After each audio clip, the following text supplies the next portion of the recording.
Thank you. Oh, hi. Hot towels. Thank you. So this is it's on a cooler. It is a watermelon with lime syrup. Ooh, that sounds delicious. Thank you.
It's almost 2 o'clock p.m.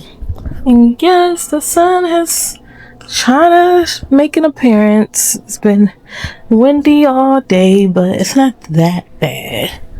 We did have a lot of rain, and we knew it was going to rain when we got here. So let's just go. Let's see what I can see outside. Of course, there's the door. It's cute. This is all part of the penthouse, so.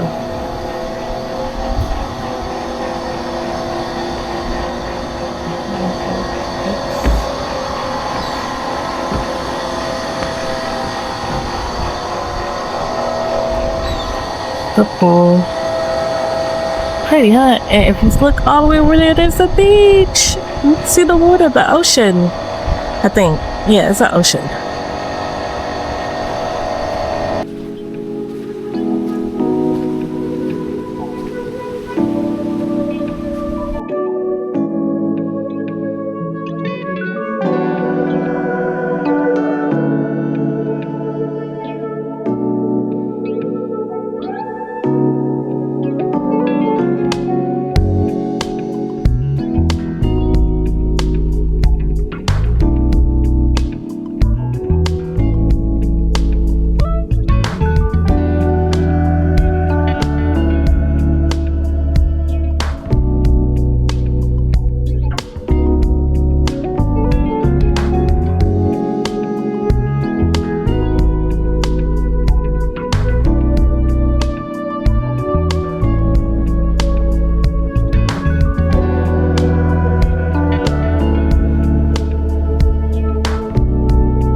We are walking in the village of Valencia. Don't litter. Keep it clean.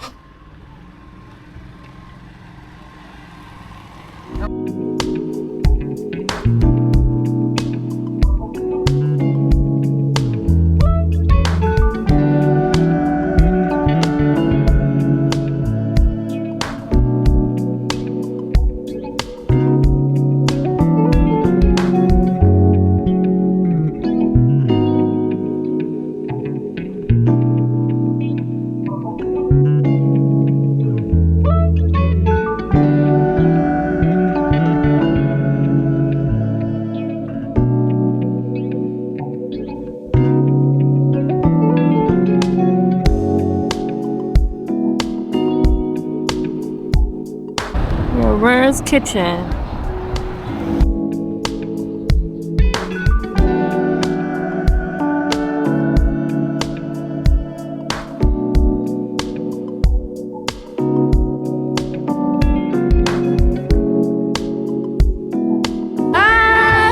Thank you for having us.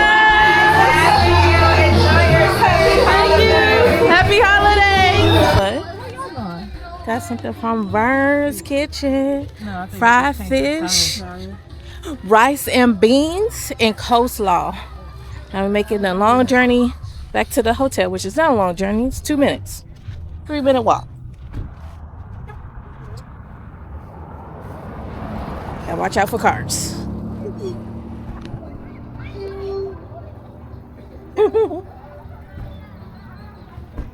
The peninsula have 3 villages, and since I am driving here in this village already, I will explain to you a little bit about this village. Saingbite. Saingbite, it's a village where we have one of the main cultures here in the country, and that is going to be the Garinagu culture, or the Garifunas in Belize. Garifunas are native Belizeans. They came from St. Vincent. They arrived here in 1802, and then in 1836 is when they actually moved to different places in the country, and then right now we have different towns and villages of this same culture, the Garinagus in Belize. Their main language in Belize is going to be the Creole English. A lot of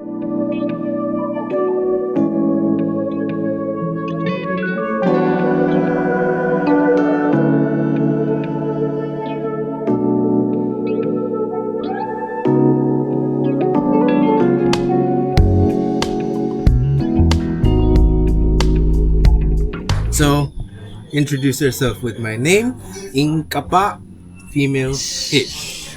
Inkaba ish Elena, Elena, hello Elena. and I am expecting to eat tons of chocolate and learning how to make it. Expecting to eat tons of chocolate and Yes. to make it. When you hear chocolate, what? Deliciousness. I love chocolate, so Alright, very good. I do appreciate the word delicious for chocolate, as in our culture, cacao is not the same as chocolate. okay. Therefore, it is not sweet and milky. Just a heads up. This is what a cacao tree looks like. Now that you already know what kawa means, which would simply mean our God, we are not talking about the universal symbol of religion. Of course, we are perhaps taking some notes of anthropology when early human beings discovered that four-legged creatures, although contain a lot of protein and meat that we can consume to survive, perhaps seeking out alternative foods likely led to the discovery of things growing on trees. Today, that likely is the reason why we refer to it as our God. Cutting into a cacao fruit. Now this fruit went from a small flower, transformed into this cacao pod. We would refer to it as a pod, equally as a fruit. But it's actually a vegetable, so I think the proper description would be cacao pod. The pod itself shares no resemblance to what we call chocolate. It neither looks like it, smells like it. I can't bite into it because I have not broken into it as yet. Which is why we take a knife to crack the fruit in two.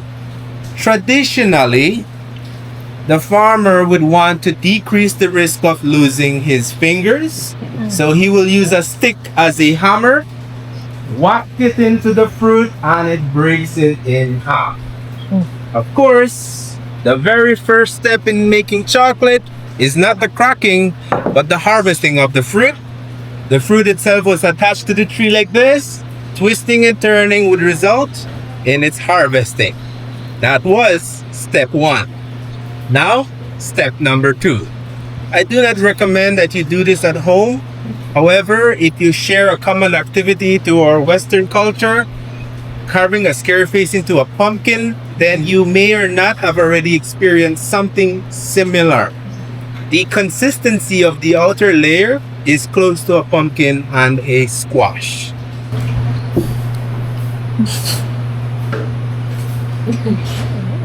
Thank you. No worries. Hey,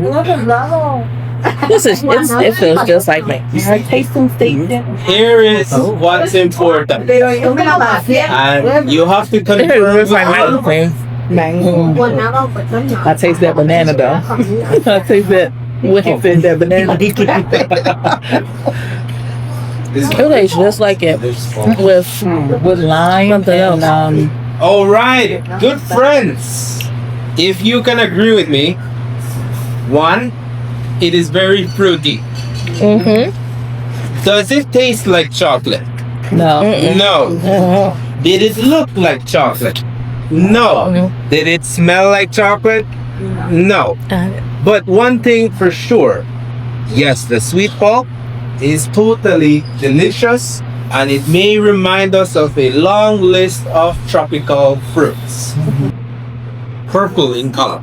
Oh yeah. Mine is not purple. Yeah, mine is kind of brown. Inside of it. Okay, now this looks like chocolate.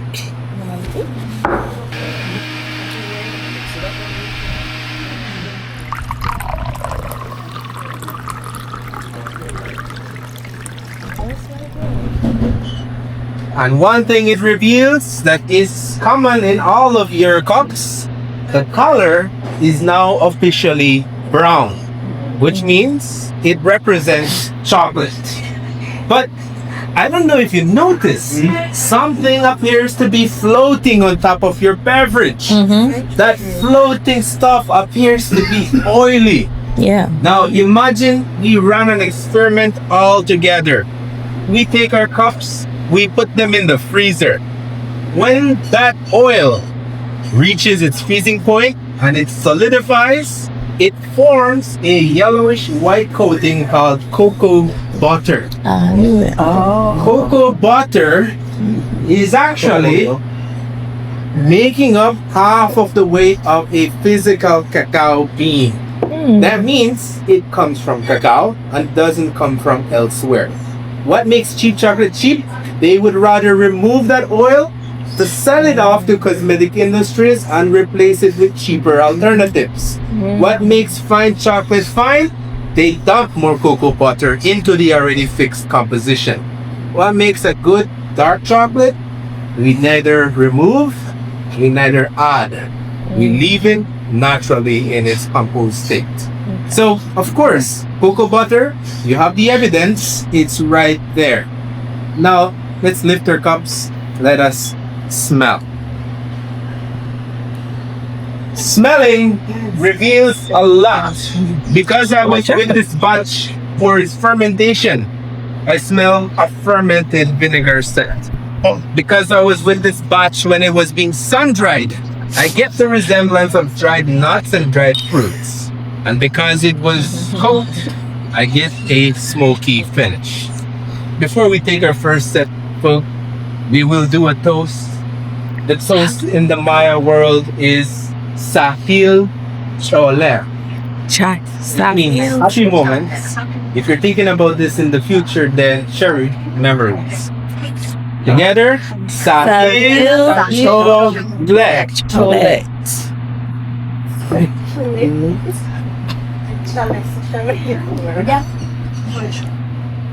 No, that is. Remember, folks, That's what chocolate. you are consuming is not chocolate. Right. That's What you are consuming is commonly known in my language as chocolate. because it definitely tastes like chocolate. Why?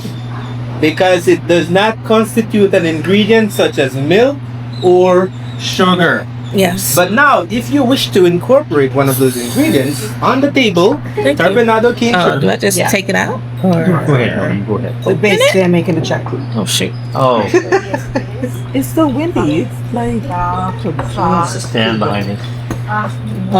That's fair. like man, it's blowing. Oh, did I just take the whole thing? Please don't.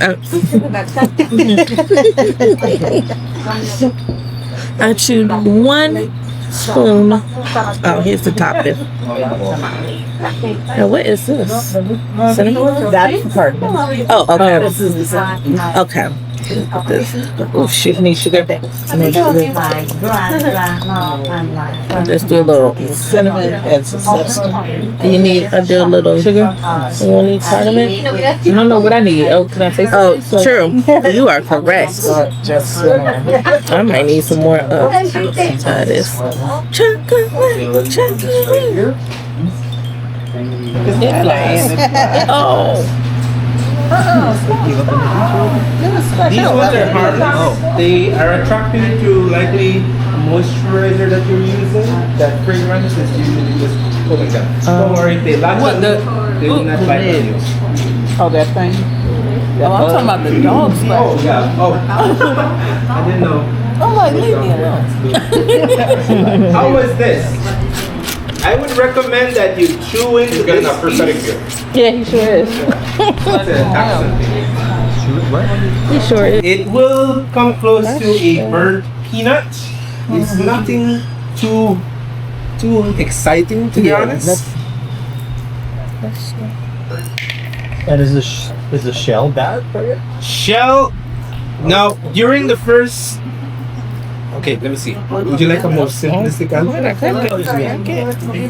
No, not good for it. Yes. Based on my research, I found that the shells contain remaining bacteria is a byproduct of that tree. Yeah, I know. That looks like a Christmas tree and it has a natural ornament growing on it. That is calabash. The bigger varieties produce scoopers for bathing or for bigger servings of hot chocolate. Our gourd today is a container to store the beans. We want to remove the unwanted pieces of shells. How can we do this? We could spend hours picking those shells one by one, or we could use our ancestors' method of crushing, or what we call wind-no-wind. Throwing the grains up, allowing the wind to carry the light stuff, leaving behind heavy pieces of nibs. Makes sense. I'll demonstrate. Oh. Oh wow.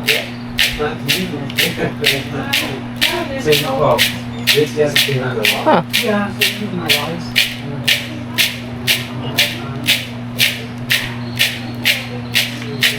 I remember my mornings waking up in the hammock, mama already standing by the doorway doing exactly this.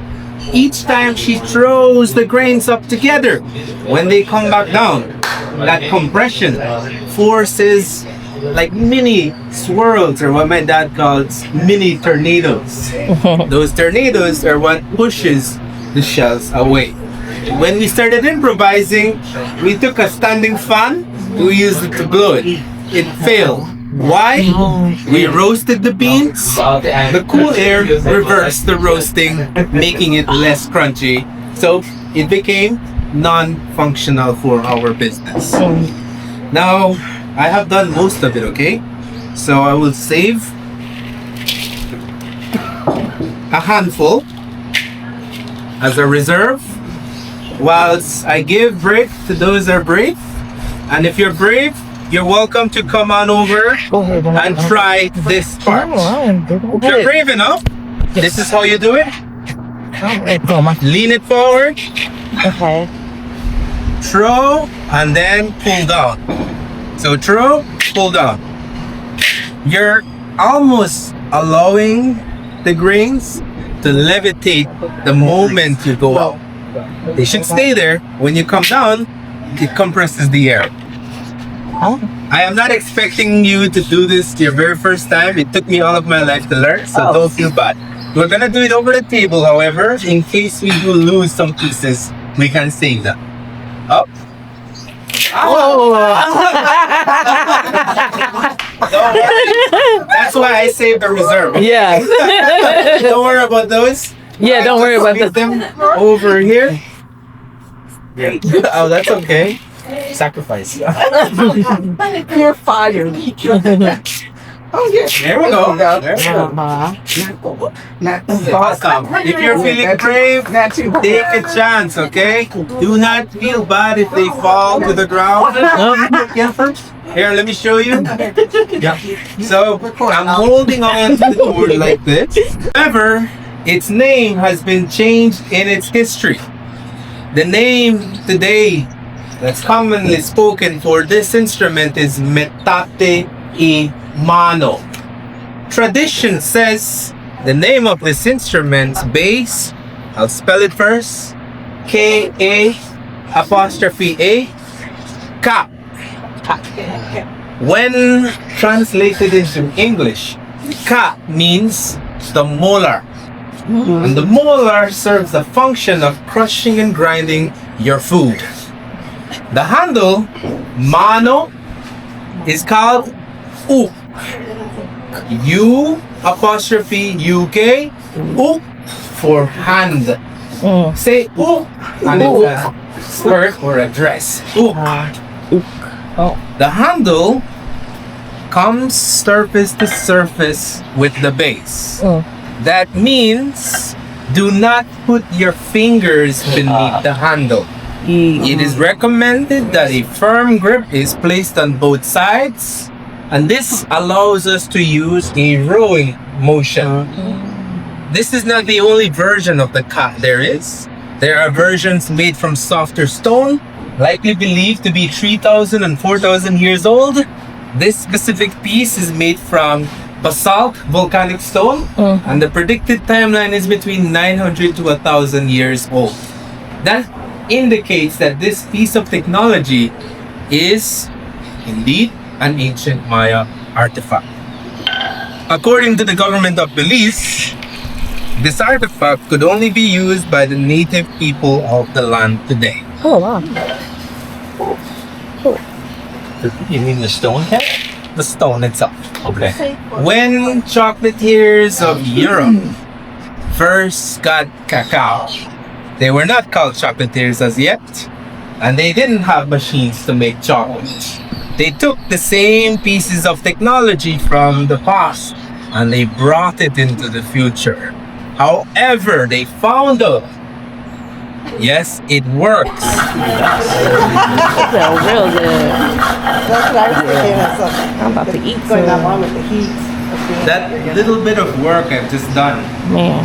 we are now getting fixed. But friends, do not look at this paste and call it chocolate. Keep the fingers. Yeah. Like you're washing, Traditionally, like you're washing clothes. but never over a table. Although it appears to be easier on the table, the first traditional methods were females kneeling down and pushing down on the stone tool. We do not practice this today as it is very extreme and it will likely cause pain in the knee. So we definitely do not recommend. Go.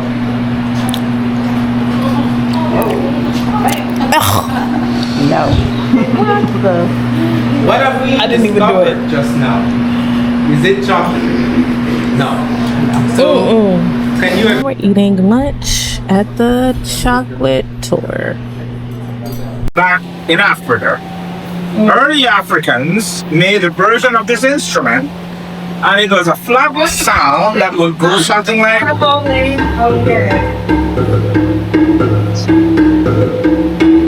So this over here would be more of the Afro.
Name look on it, guys. It's a Mayan site in the southern part of Belize, right on the top of the hill. That was discovered in 1976. Not by the famous people that were looking for oil, because the people that discovered this Mayan site was looking for oil prospectors. You can stay there, that's fine. So, if we stand up here, you guys are fine there. Look, this one. Oh wow, that view. You know what is that? Rainforest. That's the ocean. Yeah. Okay. It's the ocean. We have jungle, we have vegetation, and to the end we have the sea. The sea.